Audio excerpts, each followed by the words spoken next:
ఇది బ్యాక్ పెయిన్కి మనము ఈ పాయింట్స్ చేస్తున్నాము. Sciatica pains. తర్వాత దీనికి ఎలక్ట్రో ఆక్యుపంచర్ అని లాగా నీడిల్స్ పెడుతుంది. అలాగే దీంట్లో కూడా పెద్ద నీడిల్స్ ఉంటాయి, కొన్ని 1, 2 పెద్ద నీడిల్స్ పెట్టుకుంటూ వస్తుంది.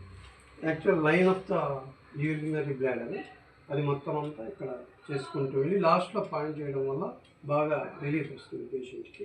కొన్నిసార్లు టైం పడుతుంది, ఒక్కొక్కసారి వారికి కొన్ని 3-4 సిట్టింగ్ తీసుకున్నా కూడా పెయిన్ తగ్గలేదన్నారు. అంతకుముందు బాగా తగ్గిందన్నారు 10 సిట్టింగ్స్ చేస్తే.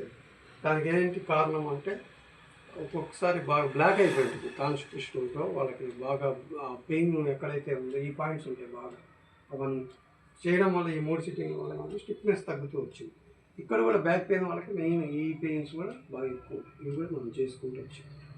ఓకే.